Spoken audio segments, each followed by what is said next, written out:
O que aprendemos com o profeta Abraão, com o patriarca Abraão, ao estudarmos um pouco mais da sua vida nesta semana? Nós vimos que Abraão era chamado amigo de Deus. Abraão era chamado pai da fé. Muito bem, mas como é que essas características se expressavam no relacionamento? Bem, se ele era amigo de Deus, nós estamos vendo aí um relacionamento vertical, um relacionamento do ser humano Abraão com a divindade. Mas como é que este relacionamento vertical implicou nos outros relacionamentos, nos relacionamentos horizontais que Abraão teve com diversas pessoas? Como é que Abraão se comportava diante das relações triviais ou das relações mais importantes, das relações de conflito? Com Deus, nós vimos, ele tinha fé, mas era uma fé que também podia questionar. Era uma fé que argumentava com Deus. E nas suas relações horizontais? Vemos, irmãos, quando ele se relacionou com Ló na escolha da terra. Abraão teve um posicionamento totalmente altruísta, que não pensou no seu direito legal de escolher primeiro, mas deu a Ló a preferência para que ele pudesse escolher a terra. Como que ele se relacionou com Melquisedeque? Veja, ele se relacionou com Melquisedeque com honra, com reverência, com respeito. Era um rei, era um sacerdote. E daí, então, ele se relacionou dessa maneira. Como que ele se relacionou com o povo de Sodoma, aquele povo ímpio? Estudamos, irmãos, o Abraão intercedeu por eles, argumentou com Deus, chegou até o limite de 10. Se tiverem 10 lá, o Senhor não vai salvá-los. Negociou com Deus, intercedendo pelos sodomitas. Nossa relação com Deus, irmãos, é uma relação espiritual. É uma relação vertical. Mas como ela se manifesta no nosso comportamento? Como é que ela influi na nossa ética? Como ela influi nas nossas atitudes?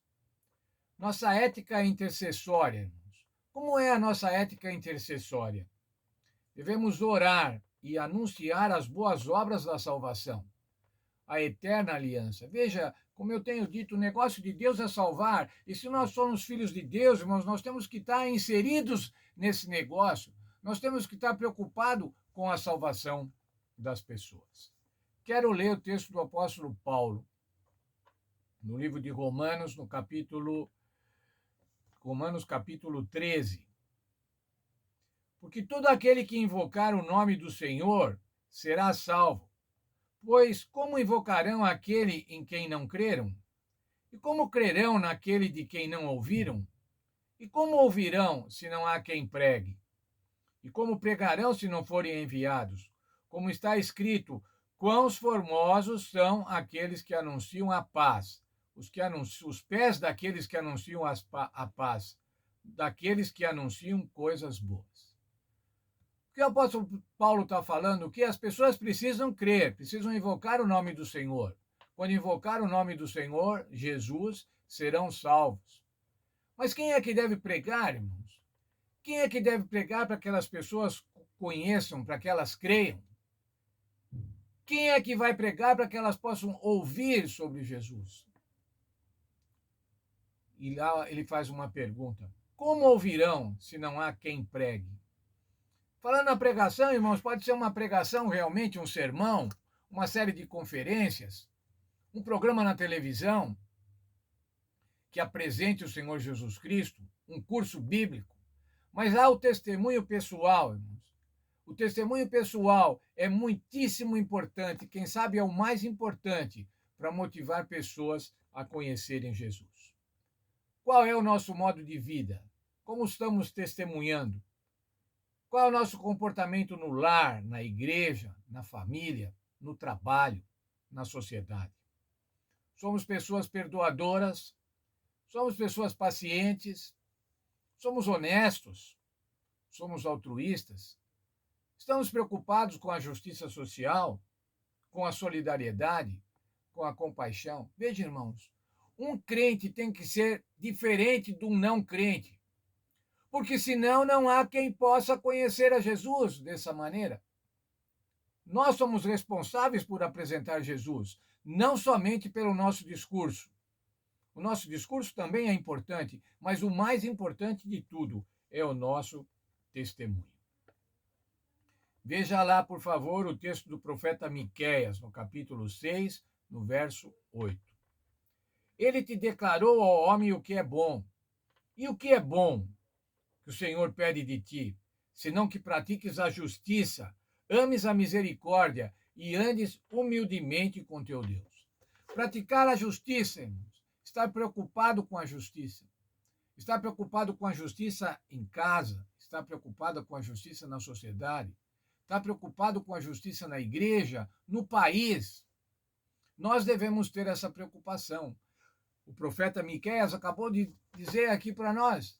É o que o Senhor pede de ti, pede que o que é bom. E o que é bom? É isso, que ames a misericórdia, que andes humildemente com teu Deus. Quero ainda concluir sobre essa questão do testemunho e da prática da ética cristã. Tiago, capítulo 1, verso 27. A religião pura e imaculada para com nosso Deus, o Pai, é esta: visitar os órfãos e as viúvas nas suas aflições e guardar-se incontaminado do mundo. Como é que é, irmãos, essa questão da religião pura? A religião pura é uma religião que tem doutrinas puras, é uma religião que está absolutamente concordando com todo o texto bíblico. Irmãos, é isso também. Mas a religião pura é prática social. Visitar as viúvas nas suas aflições, os órfãos e as viúvas. Esses irmãos, no tempo de Jesus, quando Tiago escreveu, eram os excluídos da sociedade, eram os vulneráveis da sociedade. E quantos vulneráveis temos hoje? E a religião pura, irmãos, é cuidar destes. Essa é a ética cristã. Essa é o comportamento cristão. E Abraão apresentou isso, irmãos, quando orou pelos ímpios. Ele podia ter pensado assim, aquela cidade, Sodoma, não tem jeito, ninguém se salva lá, mas ele orou por eles. E assim nós devemos fazer. Devemos ter uma ética cristã que seja reconhecidamente diferente. Como o Senhor Jesus disse, vocês são a luz do mundo, nós devemos ter uma ética que seja a luz do mundo. Deus abençoe, irmãos, e que a gente possa aprender com Abraão, aprender com o texto bíblico, aprender na palavra de Deus, a ter um comportamento que seja exemplo, que seja um testemunho do que é ser salvo em Cristo. Na semana que vem nós vamos estudar sobre o filho da promessa, como se efetivou a promessa de um filho para Abraão. Vamos ver também a grande prova de Abraão. E vamos ver outros arranjos para que a promessa se cumprisse após Abraão. Deus abençoe a todos. Desejo um feliz sábado. Que o Senhor esteja com vocês, esteja nos vossos lares, esteja no meu lar e esteja na igreja, nas atividades da igreja, possamos nos encontrar e nos confraternizar felizes em mais esse sábado. Deus abençoe a todos nós.